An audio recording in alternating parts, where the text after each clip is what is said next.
Shalom. Shalom. Saudara-saudara yang dikasihi oleh Tuhan Yesus Kristus, tema firman Tuhan perenungan bagi kita pada pagi hari ini, setia dalam segala perkara.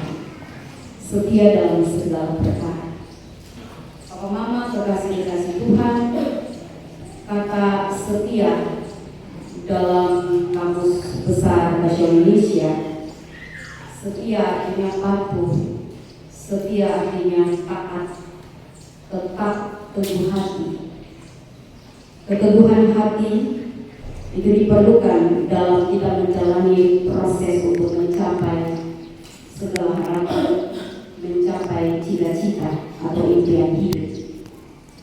Tanpa sebuah kesetiaan, orang tidak akan mencapai sesuatu yang dia cita-citakan atau yang dia impikan. Bapak, Mama, saudara yang terkasih, satu langkah kecil dia akan menghasilkan langkah yang lebih banyak. Dimulai dari hal yang kecil. Untuk mencapai suatu kesuksesan dibutuhkan semangat dan ketaatan. Ketaatan ini sesuatu yang dipandang sederhana, tetapi kita harus melakukan itu. Untuk mencapai sebuah gunung yang tinggi, kita harus memulai dari bawah. Nah, saudara-saudara yang terkasih, artinya bahwa setia pada perkara-perkara besar, dia harus dimulai dari perkara-perkara kecil. Banyak hal besar berawal dari hal-hal kecil. Namun saudara yang terkasih, kecenderungan orang, banyak orang cenderung untuk kurang peduli atau bahkan mengabaikan kesetiaan dalam perkara kecil. Banyak orang ingin langsung mendapatkan sebuah kepercayaan untuk melakukan tugas yang besar dan yang terhormat. Orang mau untuk langsung dipercayakan kepada hal-hal yang besar.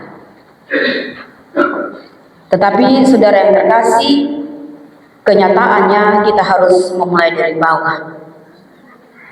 Nah, kepada para murid-murid dan orang banyak yang mengikuti Yesus, Yesus berkata, barang siapa setia dalam perkara-perkara kecil, maka ia akan setia juga dalam perkara-perkara besar. Saudara yang terkasih, hal kesetiaan jadi sorotan pertama dari Tuhan Yesus. Dan ucapan Tuhan Yesus ini, atau apa yang ada dalam teks bacaan kita hari ini, tidak bisa dilepaskan dalam konteks pergumulan hidup Tuhan Yesus saat itu. Bahwa Tuhan Yesus berhadapan dengan konteks pergumulan saat itu. Yang pertama, Bapak Mama, real yang Tuhan Yesus hadapi, yaitu kehidupan yang berorientasi kepada uang dan harta serta kekayaan. Sebagaimana dalam ayat 14. Tuhan Yesus berhadapan dengan hidup yang berorientasi pada uang, harta, dan kekayaan. Sehingga Tuhan Yesus mengkritik hidup para Farisi dan banyak orang yang hidup menghambakan diri semata hanya untuk mengejar uang, hanya untuk mengejar harta kekayaan. Saudara yang terkasih, orang-orang zaman itu, mereka begitu setia mengerjakan segala tugas demi untuk mengumpulkan uang, demi untuk mengumpulkan harta. Mereka hidup itu melekat kepada uang, melekat kepada kedudukan, melekat kepada jabatan dan kekuasaan.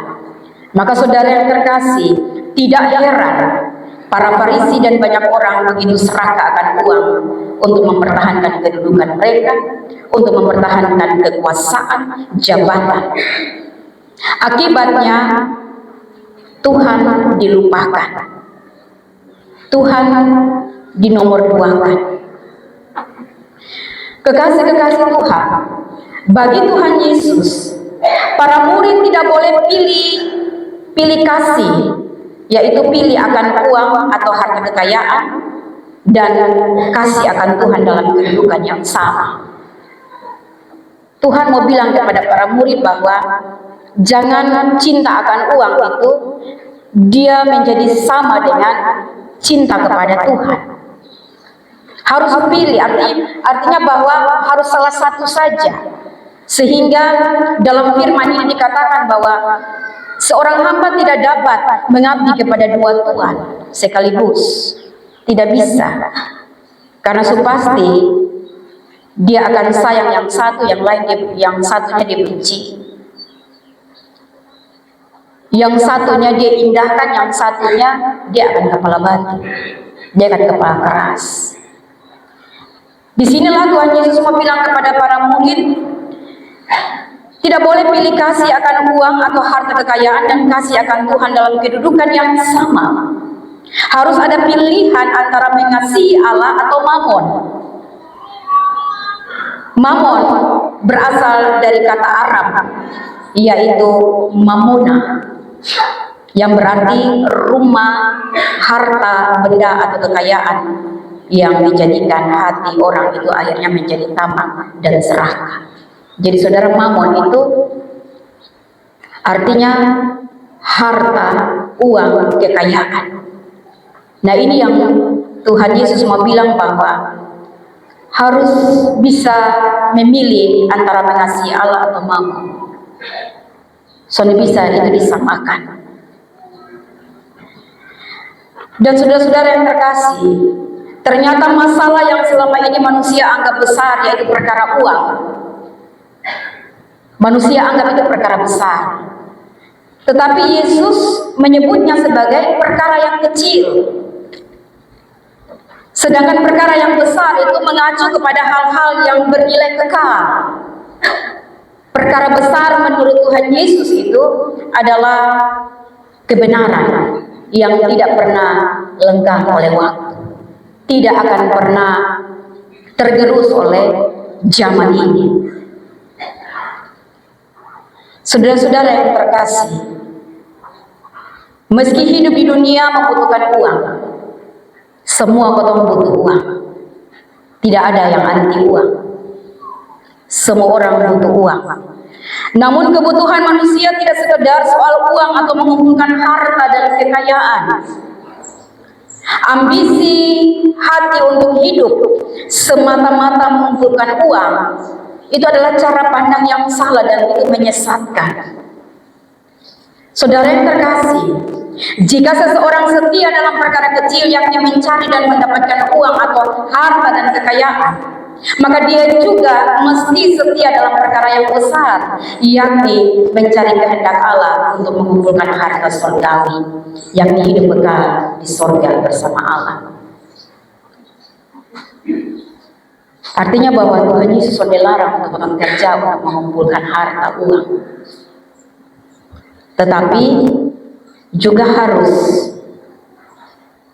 perkara yang besar tentang nilai kekekalan itu pun juga harus kita kerjakan sepanjang kita masih diberikan nafas hidup. Perkara yang besar ini tidak dapat kita kerjakan kalau kita mati. Perkara kecil dan perkara besar kita lakukan di dunia ini.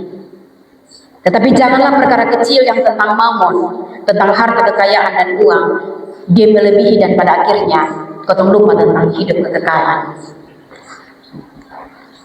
Kotong hanya bersibuk untuk yang sementara ini, yang kotong kumpul, tetapi mati pun tak dibawa. Kita kumpul dan kemudian ketika kita mati, ada orang yang bilang, kotong bakar ini uang, misalnya uang banyak sekali kotong bakar supaya itu uang itu bisa menjamin dia punya perjalanan menuju kepada kekekalan. Atau kotong kasih masuk di peti, dia punya harta kekayaan yang dikumpul selama dia hidup, kasih masuk di peti, soalnya pas, maka kotong rencana untuk buat kubur itu lebih besar lagi dan buat di laci-laci supaya taruh di situ. Ini laci untuk beli sayur, ini laci untuk tabungan, laci Ya, jadi artinya bahwa kita mati, manusia boleh buat begitu, tetapi itu tidak akan berguna. Itu akan menjadi sia-sia, itu kepercayaan yang sesat. Kalau ada yang meninggal dan potong bilang, kasihan itu dia punya susah payah, dia punya jerih lelah.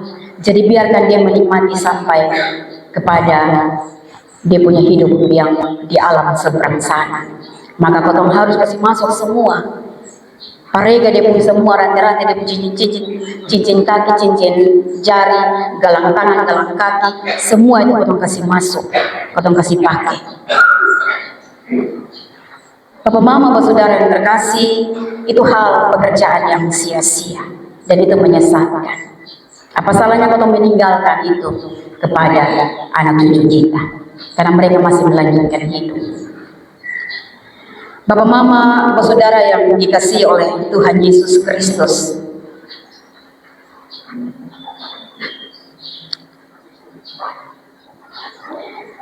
sekali lagi bahwa jikalau seseorang setia dalam perkara kecil, yakni mencari dan mendapatkan uang, harta kekayaan, dia juga harus setia pada perkara yang besar, yaitu mencari kehendak Allah untuk mengumpulkan harta surgawi dan hidup kekal di surga. Bapak mama, bapak saudara yang terkasih, yang kedua yang potong dapat dari bacaan ini, Tuhan Yesus melihat bahwa begitu marak terjadinya perceraian dan persinahan, sehingga Tuhan Yesus pun juga memprotes akan hal ini. Pada zaman Yesus itu, banyak orang tidak lagi setia memelihara persekutuan dan kekudusan hidup pernikahan sebagai suami istri. Para suami begitu mudah menceraikan istrinya hanya karena soal sepele, atau kalau sudah tidak suka lagi. Perkawinan antara laki-laki dan perempuan yang merupakan cara Allah untuk membangun sebuah keluarga dan salah satu cara Allah untuk menjaga agar laki-laki dan perempuan itu bebas dari percabulan dan persinahan. Maka terjadilah pernikahan, tetapi pernikahan ini tidak lagi dihargai, tidak lagi dihormati. Perempuan dianggap seperti barang yang bisa dibuang bila tidak diperlukan. Kawin cerai sudah dianggap hal yang wajar, sehingga perkawinan tidak lagi dianggap sebagai perkawinan yang sakral. Akibatnya persinahan merajalela. Kasih dan kesetiaan memelihara keutuhan dan kekudusan hidup rumah tangga Kristen sebagai suami istri tidak lagi nampak. Bapak mama kekasih-kekasih Tuhan, dalam situasi hidup di mana ketamakan akan uang serta perceraian dan persinahan merajalela, maka Tuhan Yesus menegaskan, barang siapa setia dalam perkara-perkara kecil, maka ia akan setia juga dalam perkara-perkara yang besar. Saudara yang terkasih, di sini ada prinsip penting yang mau Yesus ajarkan bagi orang percaya masa kini melalui bacaan yang kita temukan dua hal ini. Yang dapat kita pelajari, yang pertama, firman Tuhan ini mau mengatakan kepada kita, utamakan Tuhan dalam hidup. Jangan menduakan Tuhan dalam hidup. Hiduplah dengan setia dan giat kerja, kumpul uang atau harta dan kekayaan di dunia ini, itu penting. Namun jangan lupa kumpul harta di surga. Karena itu jangan meletakkan rasa aman saat kita hidup ini, meletakkan rasa aman kita kepada uang, kepada harta dan kekayaan kita. Harta di bumi ini tidak kekal. Harta akan kita tinggalkan, atau dia akan habis terpakai. Tidak selamanya manusia hidup terus di bumi ini dengan mengandalkan hartanya. Kita tidak bisa mengandalkan harta. Mungkin kita melihat orang yang punya banyak harta dan uang, mereka bilang intinya ada uang, yang penting ada uang, maka segala sesuatu bisa disulapkan, bisa tersulapkan. Tetapi bukan itu yang Tuhan Yesus ajarkan. Tuhan mempercayakan berkat-berkat itu kepada kita untuk kita nikmati. Tetapi jangan harta itu menjadi berhala. Papa Mama, kekasih Tuhan, selagi hidup di dunia ini boleh kita kerja, kita cari uang, kita dapat harta, kita dapat kekayaan. Tetapi sekali lagi jangan lupa akan Tuhan, sumber hidup kekal. Selain itu, janganlah kita menjadi tamak akan uang atau harta dan kekayaan. Jangan kita tamak akan uang atau harta dan kekayaan yang pada akhirnya membuat orang lupa akan Tuhan. Membuat orang menggadaikan iman demi dia mendapatkan kedudukan, demi mendapatkan jabatan, demi mendapatkan kuasa dan harta atau kekayaan. Kekasih Tuhan, tamak akan harta dan kekayaan lalu lupa Tuhan, maka kita akan kehilangan hidup kekal atau harta surgawi. Tuhan Yesus tidak anti uang. Tuhan Yesus juga tidak anti akan harta dan kekayaan. Dan Tuhan Yesus juga tidak sedang meromantisirkan kemiskinan sebagai jalan masuk atau tiket untuk menuju ke surga. Yang Yesus kritik hari ini, jangan karena uang atau harta dunia kita lupa Tuhan sehingga kita kehilangan harta surgawi yang lebih besar, yaitu hidup kekal. Itu perkara yang besar.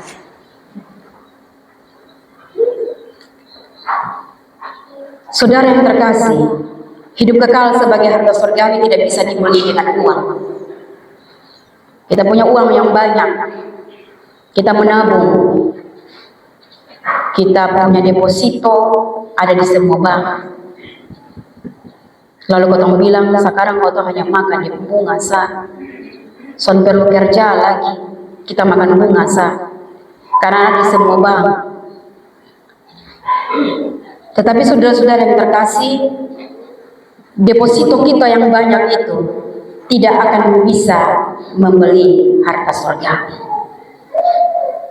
Di surga, rupiah itu tidak berlaku.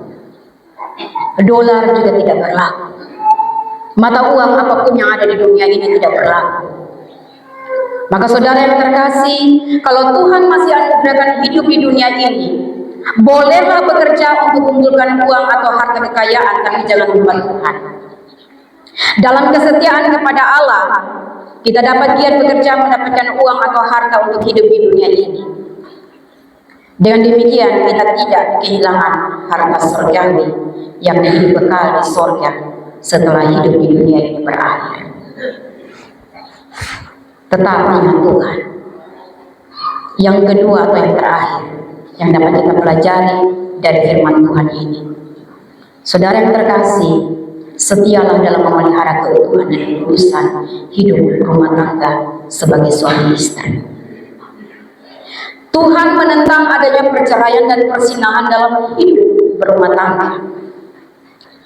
Perceraian dan persinahan adalah bentuk pengkhianatan pada janji nikah untuk hidup saling setia sebagai suami istri.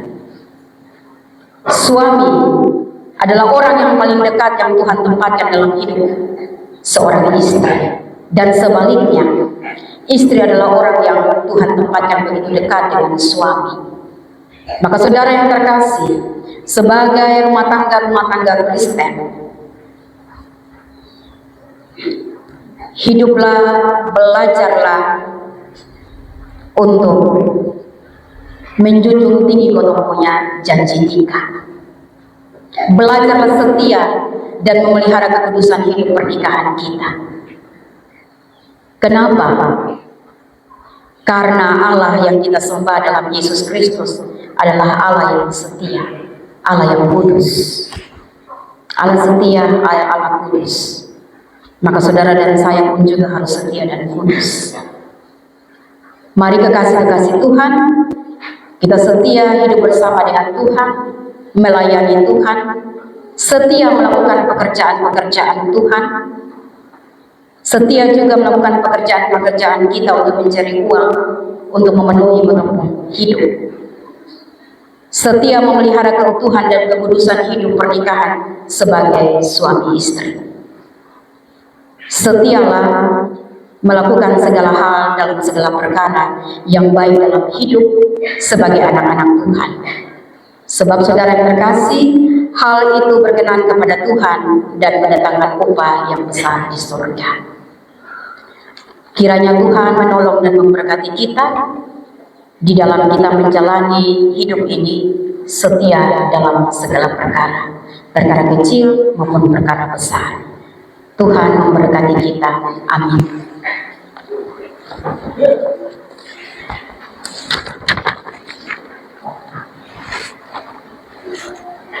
Kekasih-kekasih Tuhan,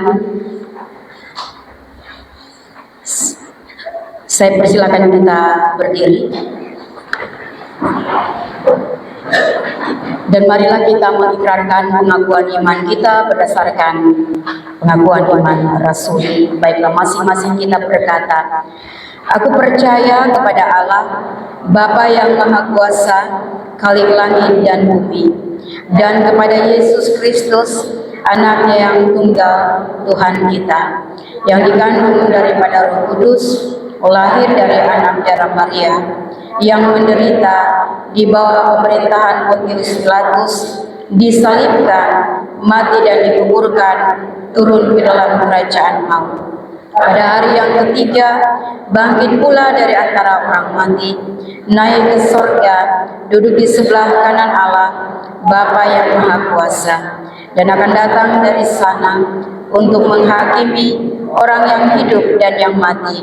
Aku percaya kepada Roh Kudus, gereja yang kudus dan am, persekutuan orang kudus, pengampunan dosa, kebangkitan daging, dan hidup yang kekal.